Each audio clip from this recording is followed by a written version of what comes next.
दोस्तों नमस्कार। Open secret YouTube channel में आपका स्वागत है। मैं आपका दोस्त आशीष चांद। दोस्तों आज का विषय है कर्दम ऋषि। हम लोग सांख्य दर्शन आजकल स्टडी कर रहे हैं दोस्तों। हमने इसके एमर्जेंस को स्टडी किया, फिर हमने सांख्य दर्शन में प्रस्तावना, इसकी इंट्रोडक्शन को देखा, फिर हमने देखा ये सांख्य दर्शन एंड अवर प्रेजेंट वर्ल्ड। और अब हम कर्दम ऋषि जी के बारे में थोड़ा जानेंगे। अब हु इज कर्दम ऋषि? कर्दम कब आए, कहां से आए? What has Kardam to do with Sankhya? And questions like why Kardam is important? सांख्य दर्शन का ज्ञान मानव को देने के लिए कर्दम जी का क्या रोल था? ऐसे ऐसे प्रश्न दोस्तों उठते ही हैं दिमाग में। What is Kardam's role या what he has to do with सांख्य? जैसे दशरथ जी का क्या रोल था राम को अवतार लेने के लिए, दोस्तों ऐसे समझ लो आप। कर्दम जी का क्या रोल हुआ कपिल मुनि के अवतार लेने के लिए। कपिल जिन्होंने सांख्य दर्शन मानवता को दिया, जो उसके प्रवर्तक हैं, वो 5वें अवतार माने जाते हैं। जितने भी दर्शन शास्त्र हमारे यहाँ लिखे हुए हैं, कोई भी भगवान के अवतार द्वारा निर्मित नहीं है। यह है इसकी एक ग्रेटनेस, जिसको मैंने बार बार रेफर करने की कोशिश की है दोस्तों।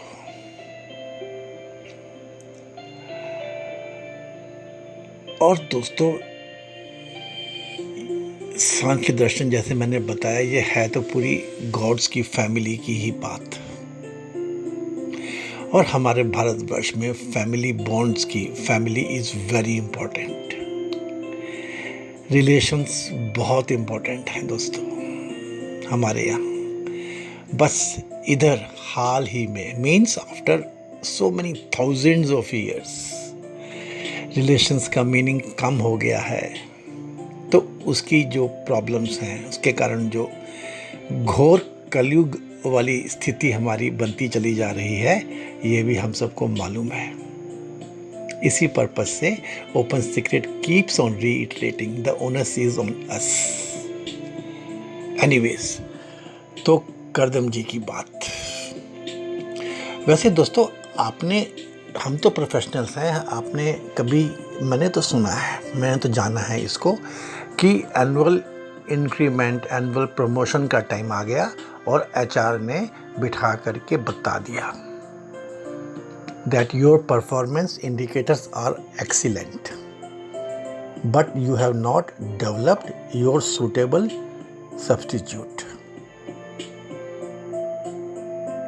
the one who can take over your job, your role in your absence. We cannot give you promotion. If somebody not takes over your position, how can you be given the bigger role? शायद आप इस situation से बहुत अच्छी तरह से वाकिफ होंगे दोस्तों।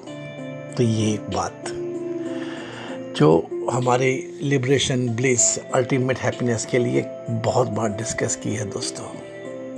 तो ये स्थिति शुरू से ही रही है। भगवान को भी उस साइंस, उस फॉर्मूला, उस ऑकरेंस की जो गणित थी ना, उसको बताने का बहुत ज़्यादा रिक्वायरमेंट थी भगवान की। ये चीज़ है दोस्तों एक क्लियर समझने वाली। दोस्तों थोड़ा सा जरा सा जब ये कपिल मुनि या कर्दम जी हुए आए, तब की जो कहानी है, उस समय का जो सिचुएशन है दोस्तों, उसको समझना जरा। अभी सतयुग भी ठीक से आया नहीं था। सतयुग की भी बिगिनिंग ही चल रही थी दोस्तों। ये तो आप अब जान ही गए हैं। हमारा जो लीनिएज वाला चैप्टर है उसमें ये चीज़ें बताई गई हैं। महादेव के इंटेंट से ये ब्रह्मा जी का कार्य था सृष्टि रचना का। बाकी चीज़ें तो आपको पता हैं वो। और ब्रह्मा जी ने जब सृष्टि की रचना की दोस्तों, तो पहले तो उन्होंने 9 सर्ग उत्पन्न किए। दोस्तों ये सर्ग को भी आपको ठीक से समझना चाहिए, ये क्या चीज़ होती है। बहुत सारी स्थितियाँ जुड़ती हैं, मिलती हैं, तब कार्य होने का योग बनता है। ऐसा है सर्ग। आप अपने ही लाइफ में देख लीजिए, even for you to do something right, many things must fall in place, else बस होता ही नहीं है, मिस हो ही जाता है, चीज़ें हाथ से फिसल ही जाती हैं। When the surg occurs, the work happens. आप नहीं करते हैं, हाँ आपके शरीर, आपके कर्मेंद्रियाँ चलती हैं, करती हैं, but the act is done by control of someone else, from somewhere else. Yes, to the passionate and to the learned, if the miss is to happen, symptoms are visible. Less passionate and less trained man misses.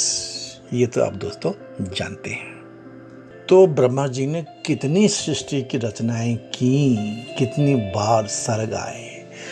5 विकृति सृष्टि की रचना की गई थी दोस्तों, फिर 3 प्राकृतिक सर्ग हुए, महातत्व सर्ग, सूक्ष्म भूतों का सर्ग, वैकारिक सर्ग, फिर 9वां कुमार सर्ग। इन सब सर्गों में सृष्टि रचना नहीं हो रही थी। ब्रह्मा जी बहुत परेशान हो गए थे, फ्रस्ट्रेट हो गए थे दोस्तों। फिर महादेव जी को बुलाया तो महादेव जी ने अपने जैसे रुद्रगण पैदा किए। ब्रह्मा जी ने कहा ऐसे ही आप सृष्टि मेरे निर्माण कर दीजिए। महादेव तो वापस चले गए, ये मेरा काम नहीं है। परंतु महादेव जी अपना अर्ध नारीश्वर रूप दिखा गए थे। ये है एक बात इसमें और समझने वाली। और दोस्तों इधर ब्रह्मा जी ने प्रजापति सर्ग की भी उत्पत्ति कर दी थी। प्रजापति मतलब अब जैसे जिनसे आगे प्रजा पैदा होगी। और सृष्टि वृद्धि के लिए ब्रह्मा जी ने अपने शरीर को 2 भागों में बांट लिया था, जिनके नाम का और या काया हुए थे। उन्हीं 2 भागों में से एक से पुरुष तथा दूसरे से स्त्री की उत्पत्ति हुई थी। पुरुष का नाम स्वयंभू मनु और स्त्री का नाम शतरूपा था। ये जो प्रजापति धर्म सर्ग से पैदा हुए थे, इसमें दोस्तों कर्दम ऋषि थे। जो प्रजापति पैदा हुए थे इसमें कर्दम ऋषि थे। कर्दम ऋषि ब्रह्मा जी की छाया में से पैदा हुए थे। ये प्रजापति भी दोस्तों ज़्यादातर अपने समय के अनुसार मेडिटेशन में ही लगे रहते थे।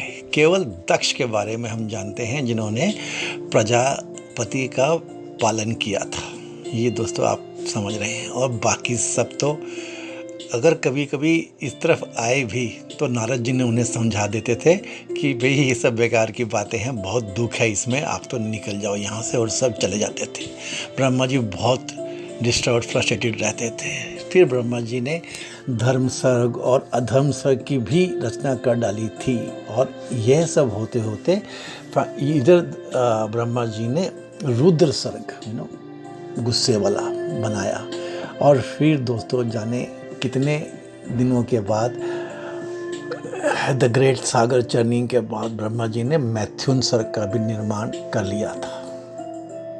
ये सर्ग तो समय से संबंधित है कि जब बहुत चीज़ें मिलती हैं तो एक सर्ग उत्पन्न होता है। तो इतने तो सर्ग इतनी बार सृष्टि का निर्माण किया था, और मैथुन सर्ग के बाद जाके कहीं सतयुग को आप मान सकते हैं कि इसकी शुरुआत हुई थी।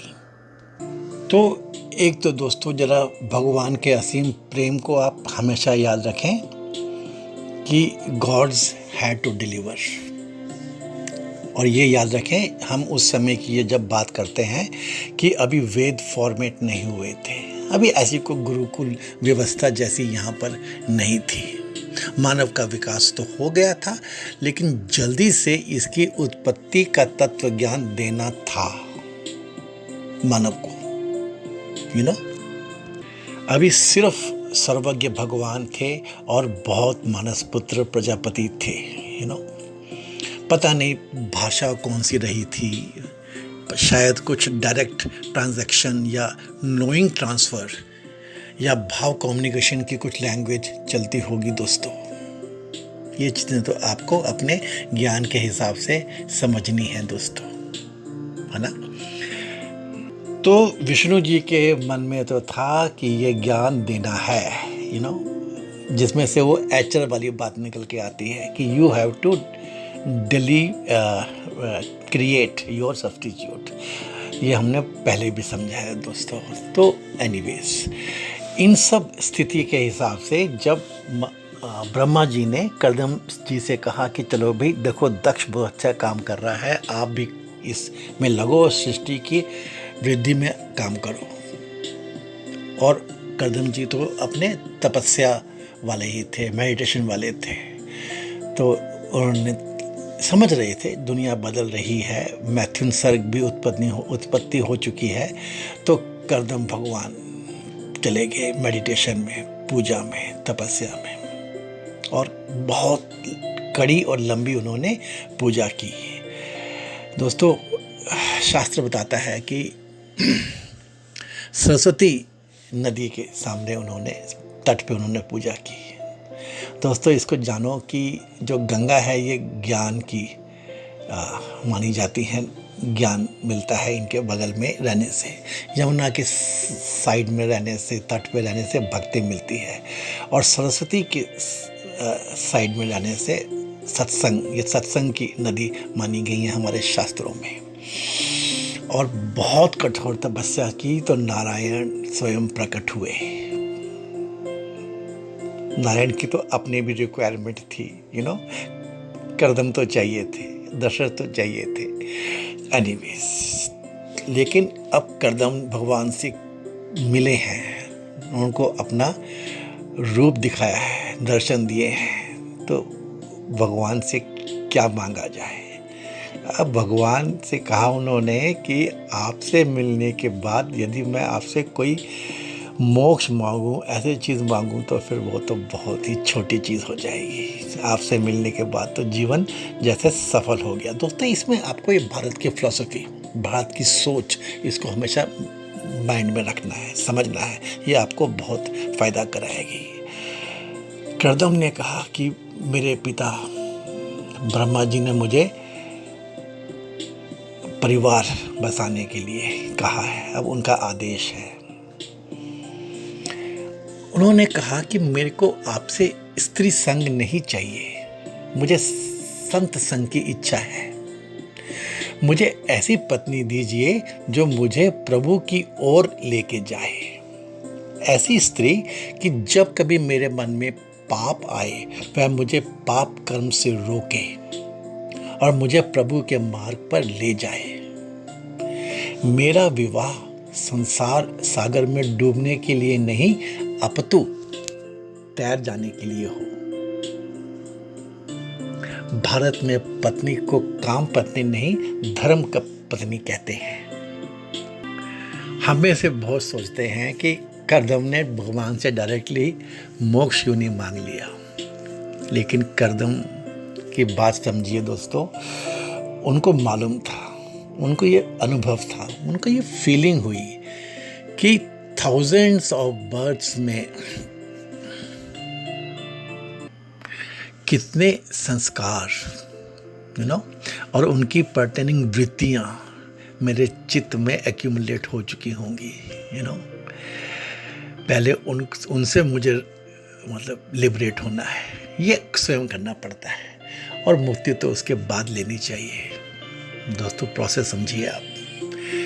एनीवेज, इधर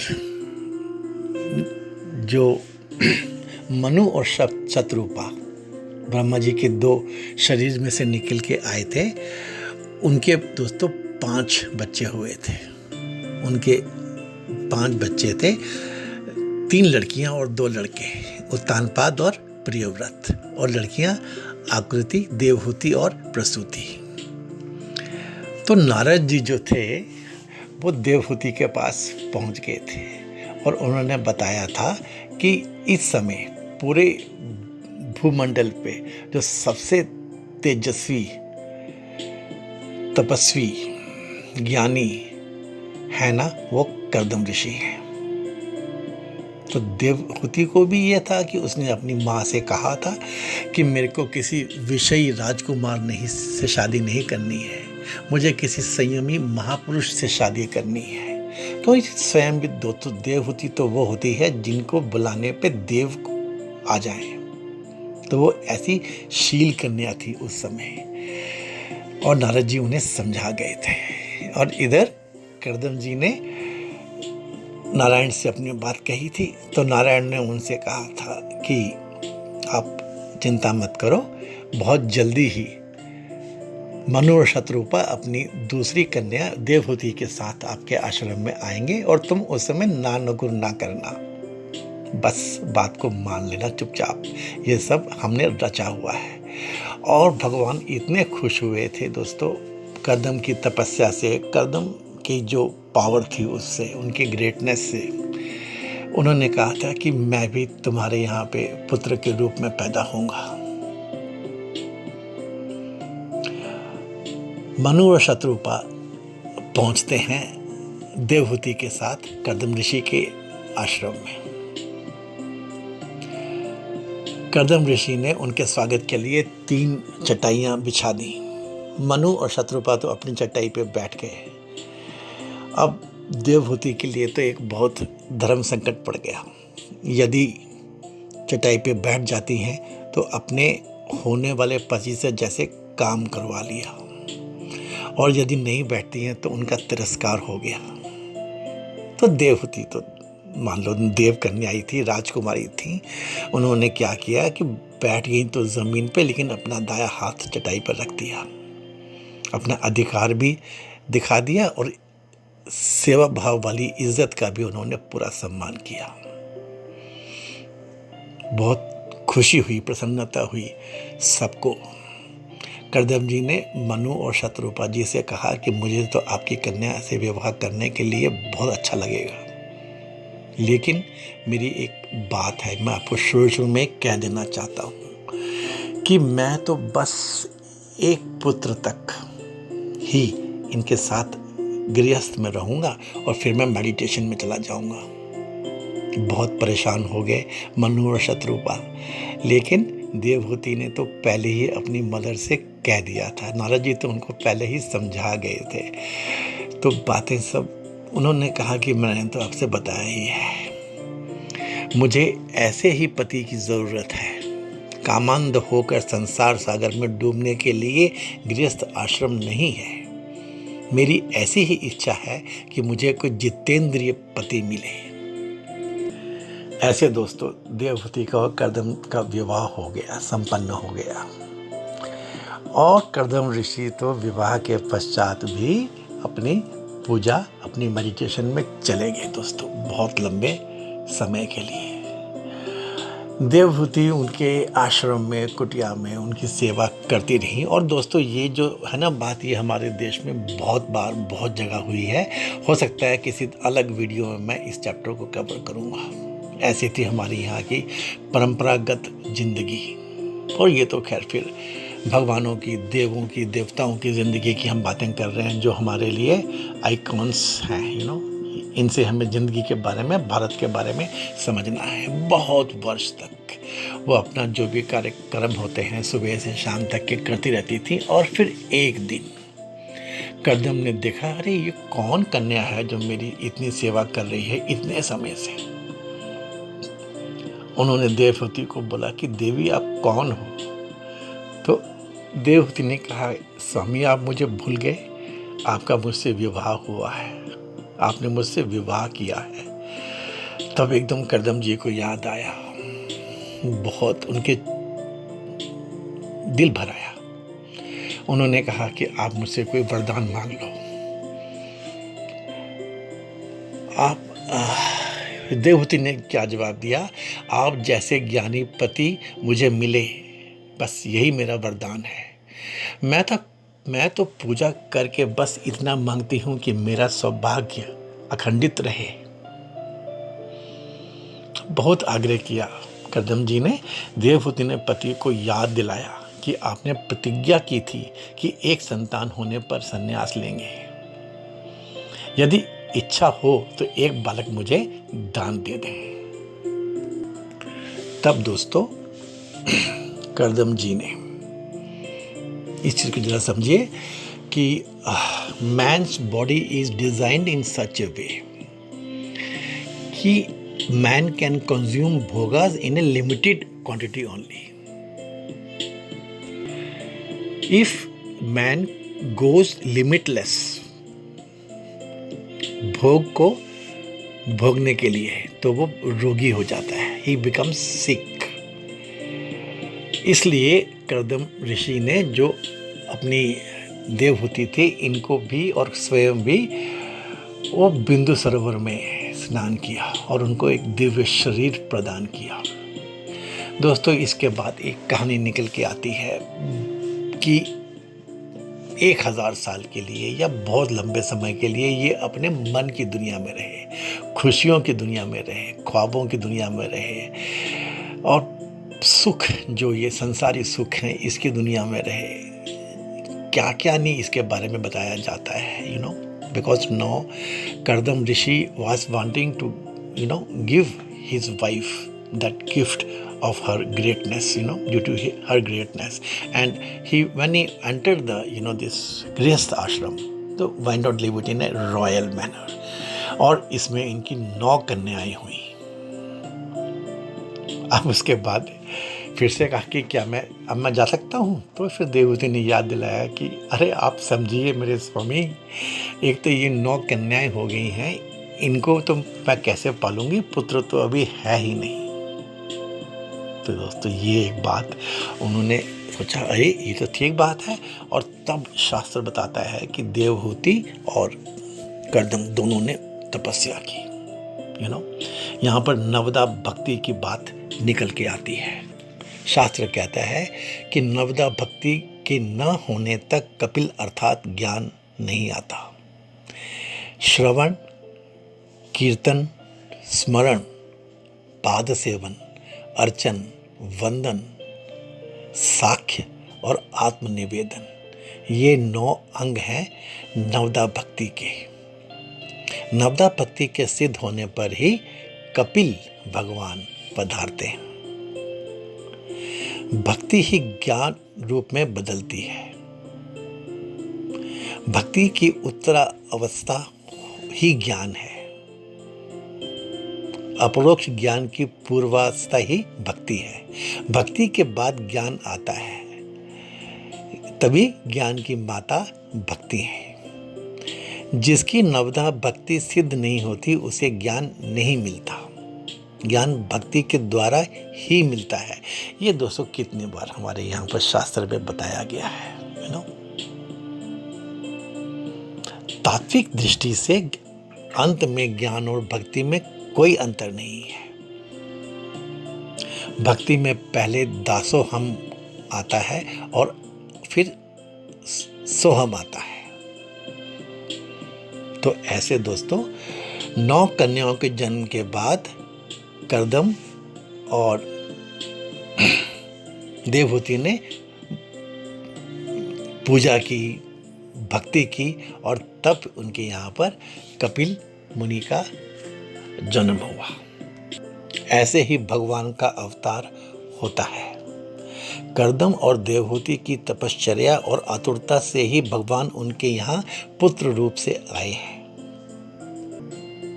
दोस्तों योगी जन योग से ब्रह्मा के दर्शन कर सकते हैं, किंतु संसारी लोग शुद्ध भक्ति से भगवान को पुत्र के रूप में प्राप्त कर सकते हैं और भगवान का लालन पालन कर सकते हैं। कपिल जी के जन्म पे सारे देवता, सारे भगवान इनके यहाँ आए। तब दोस्तों देवहूति ने कहा कि अब आप गृहस्थ आश्रम का त्याग कर सकते हैं। और ब्रह्मा जी से बात हुई कि ये मेरी बच्चियों की मुझे विवाह करना है। तो ब्रह्मा जी कहते हैं जब भगवान के तुम्हारे साथ हैं तुम्हें क्यों चिंता करनी है। ब्रह्मा जी तो पहले ही 9 लड़कों को लेके आए थे जिससे 9 कन्याओं का विवाह हुआ। सारा डिटेल दोस्तों, सारा डिटेल जो है ये मिल जाता है। अभी हम इसके डिटेल में नहीं जाएंगे, हम सीधे सीधे अपने सांख्य और कर्दम जी पे ही फोकस रखते हैं अपना। ब्रह्मा जी कहते हैं तुम अपनी कन्याओं की चिंता क्यों करते हो, उसके लिए तो भगवान स्वयं तुम्हारे घर पे आए हैं। तुम तो अब प्रभु का चिंतन करो, आप तो अपना जीवन ईश्वर को अर्पित कर दो अब। तो इस प्रकार दोस्तों कर्दम ने देवहूति और कपिल जी से भी, जो अभी बाल्यावस्था में थे, और भगवान से सबसे ब्रह्मा जी से आशीर्वाद लिया और वन गमन किया। दोस्तों मुक्ति जो होती है ये 2 प्रकार की कही गई है। कैवल्य मुक्ति, इसमें जो जीव है वो ईश्वर में लीन हो जाता है और दोनों एक हो जाते हैं। और दूसरी होती है भागवती मुक्ति, इसमें भी ईश्वर से जीव प्रेम से एक हो जाता है, किंतु थोड़ा सा द्वैत रखकर, थोड़ा द्वैत रहता है, नित्य लीला नित्य सेवा में मग्न रहता है। ऐसे कर्दम ऋषि ने संन्यास ले लिया। परमात्मा के लिए सभी संसार सुखों का त्याग ही संन्यास है। इस प्रकार दोस्तों आदि नारायण का चिंतन करते करते कर्दम ऋषि को भागवती मुक्ति मिली। तो ये थे हमारे कर्दम ऋषि दोस्तों। धन्यवाद। आशा करता हूँ आपको इस वीडियो के कंटेंट्स मीनिंगफुल और रिलेटेड लगे होंगे। आप भी दोस्तों प्रोफेशनल्स हैं, तो ये तो चीज़ समझने वाली है। ये है हमारे देश भारत के हिसाब से लाइफ की एक डेफिनेशन फॉर द प्रोफेशनल्स, और प्लीज़ लाइक कर देना, अपने कमेंट्स कर देना दोस्तों, और शेयर कर देना इसको। Let's hope we get more viewership to this great effort of mine. मैं तो इसको बहुत शिद्दत से करता हूँ, बहुत मन से करता हूँ दोस्तों। Thank you so much दोस्तों। May God be with us all. May God bless us all. Thank you friends.